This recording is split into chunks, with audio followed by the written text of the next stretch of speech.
Maharashtra CM Eknath Shinde के गढ़ से बीजेपी उतारेगी अपना प्रत्याशी। ठाणे लोकसभा सीट को लेकर शिंदे सेना बेचैन। बीजेपी, शिंदे, शिवसेना और एनसीपी अजित गुट के बीच लोकसभा सीटों के बंटवारे को लेकर खींचतान अंतिम पड़ाव पर है। मुख्यमंत्री एकनाथ शिंदे के गढ़ ठाणे जिले की ठाणे लोकसभा सीट के साथ कल्याण के लिए बीजेपी ने पूरा दमखम लगाया है। भिवंडी से केंद्रीय मंत्री कपिल पाटिल सांसद हैं। विश्वसनीय सूत्रों के अनुसार यदि ठाणे सीट बीजेपी को मिलती है तो नवी मुंबई के नेता गणेश नाइक को उम्मीदवार बनाया जा सकता है। सूत्रों का कहना है कि ठाणे लोकसभा सीट से उम्मीदवार के रूप में इसके अलावा विधायक संजय केलकर, पूर्व सांसद संजीव नाइक और पूर्व राज्यसभा सदस्य विनय सहस्त्रबुद्धे के नामों की समीक्षा की गई है। लेकिन मुख्यमंत्री के गृह क्षेत्र में गणेश ज्यादा वजनदार साबित हो सकते हैं। गणेश का नाम चर्चा में है तो मुख्यमंत्री के समर्थकों में बेचैनी बढ़ गई है।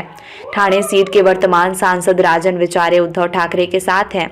पिछले लोकसभा चुनाव में ठाणे सीट से शिवसेना को विजय मिली थी और कल्याण से मुख्यमंत्री के बेटे श्रीकांत शिंदे सांसद हैं। इसलिए शिंदे कल्याण और ठाणे दोनों सीटों में से किसी को छोड़ने के मूड में नहीं है।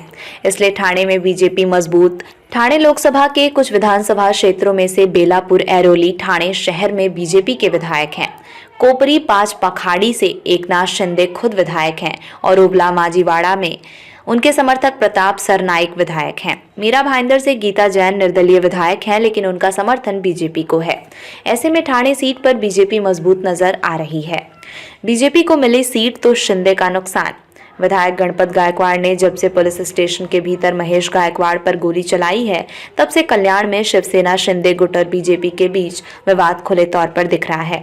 ऐसे में दोनों के बीच टकराव खत्म होने का नाम नहीं ले रहा है। चर्चा तो यहाँ तक है कि बीजेपी और शिंदे गुट के स्थानीय पदाधिकारियों के बीच जारी मनमुटाव इस बार के चुनाव में श्रीकांत शिंदे के लिए भारी पड़ सकता है। अगर ठाणे सीट बीजेपी के खाते में जाती है तो यह शिंदे के लिए बड़ा झटका होगा। देखा जाए तो शिवसेना में रहने के बावजूद शिंदे और गणेश की राजनीतिक स्तर कभी नहीं पटी है।